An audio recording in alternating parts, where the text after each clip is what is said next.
Oi, gente! Bom, na aula de hoje vamos estudar a população brasileira.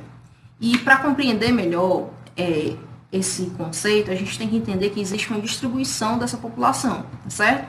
E para isso existem alguns indicadores, tá certo? Que são estudados, né? Por órgãos e por universidades. Enfim, quais são eles, professora?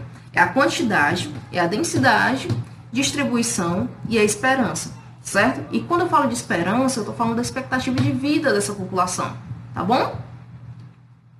Então, assim, lembrando, isso aqui são dados de 2020, tá? Da população. Então, assim, o mundo, ele tem aproximadamente 7,6 bilhões de habitantes, né? Aliás, dados de 2019. Já o Brasil tem 211 milhões.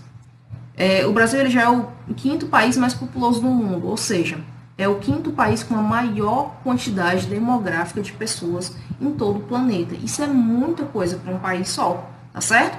Esse recortezinho, essa figurinha que eu trouxe, é do site do IBGE, tá? E essa figurinha, ela tá atualizada para 2020. Então, assim, é interessante a gente observar que a cada 20 segundos nasce um brasileirinho, tá certo? Então, a nossa população atualmente já está em quase, né, 212 milhões de habitantes, certo? Densidade demográfica. O que é isso? É a divisão, tá certo? De habitantes, a quantidade de habitantes, né, por quilômetro quadrado, tá certo? O que é isso, basicamente, professora? É a questão da população absoluta, né, a quantidade de moradores que moram naquele país, total, dividida pela área que aquele país ocupa, tá certo? A população absoluta, o que é, né? É o que determina se um país ele é populoso. E a população relativa determina se um país é povoado, certo? Por exemplo, o Brasil é considerado o quinto país mais populoso do mundo, maior quantidade de pessoas. Mas ele não está entre os 5 mais povoados. Por quê? Porque ele tem uma grande diversidade de terra, né? Uma vasta diversidade de terra, que ainda não está sendo ocupada. Por exemplo, você pega o território brasileiro e você observa que a maior parte da sua população ela mora na costa, né? Aqui, principalmente nas grandes capitais, né? Que foi onde começou o país a ser povoado, tá certo? Já na parte mais interiorana do país, né? Lugares como a Amazônia, enfim, ainda tem pouca população morando nessas determinadas áreas. Isso faz com que a gente tenha essa diferença de populoso para povoado, ok?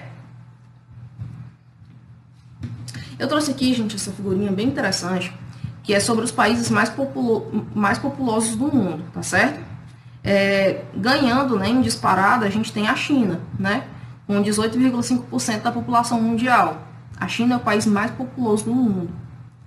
E perde, né, assim, em segundo lugar a gente vê a Índia, né, com 17,9%, assim, bem pertinho já, né? E o Brasil já está aqui em quinto lugar, certo? Com 2,8%. Estados Unidos em terceiro, 4,3%. Tá bom?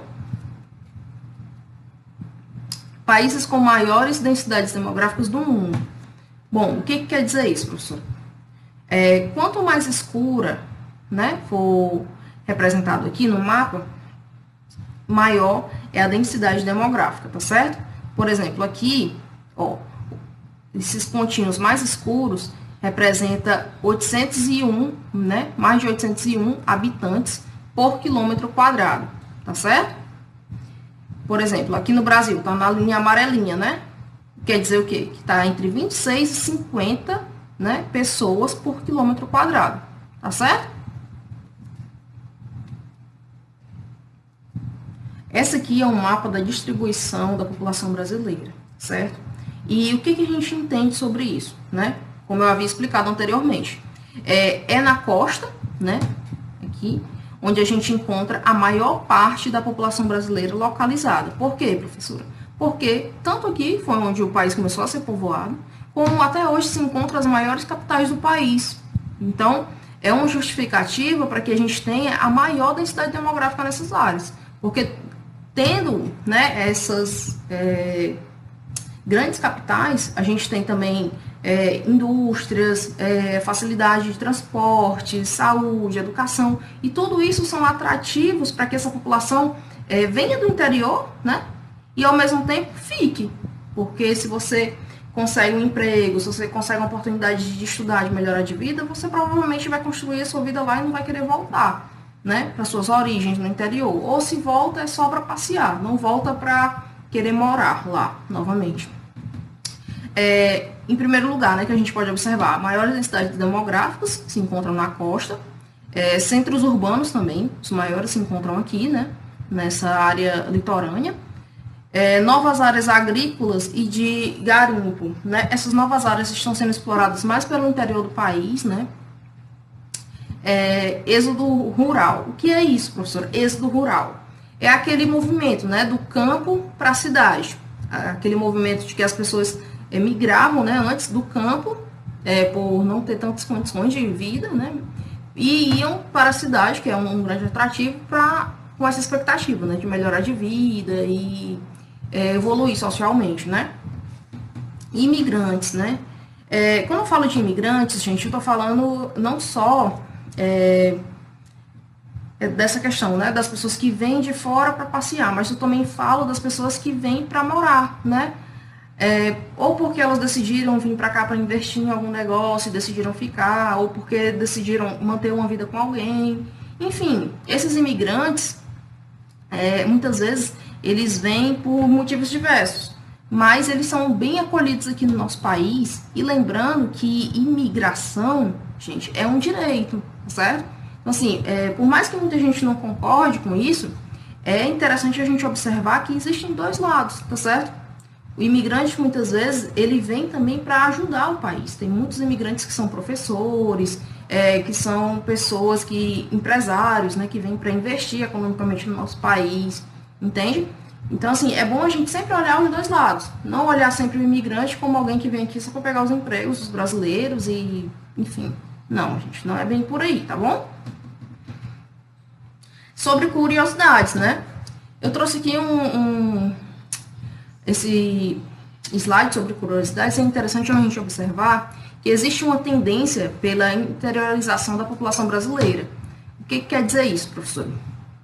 Quer dizer que antigamente a gente via muito essa questão do êxodo rural. A pessoa que saía do campo ia para a capital para melhorar a qualidade de vida e arranjar emprego. Mas hoje a gente vê que está acontecendo um movimento reverso. As pessoas estão meio que saindo desses grandes conglomerados urbanos, dessas grandes capitais, e voltando para o interior. Mas por quê, professora? Porque lá não está mais como era antes. Agora o interior está cada vez mais desenvolvido, existem indústrias, o agronegócio também está expandindo, várias cidades do interior, e isso faz com que essas cidades cresçam e se desenvolvam e precisem de uma mão de obra também cada vez mais especializada, entende?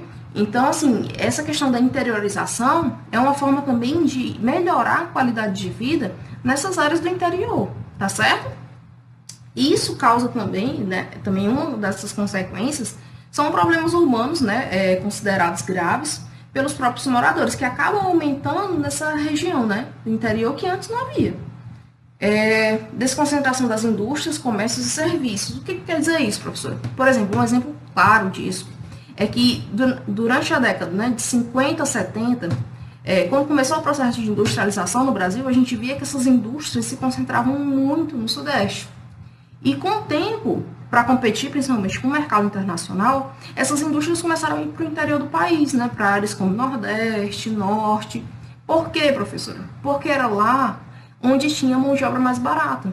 Então, eles começaram a perceber isso. Eu vou colocar o chão da fábrica, né, quem produz, lá no Nordeste, e vou deixar a parte administrativa aqui no Sul. Ou seja, eu tenho uma mão de obra mais barata e continuo com o meu centro econômico aqui no Sul. E isso fez com que muitas indústrias melhorassem os seus lucros e a sua linha de produção para competir com o mercado externo, tá certo?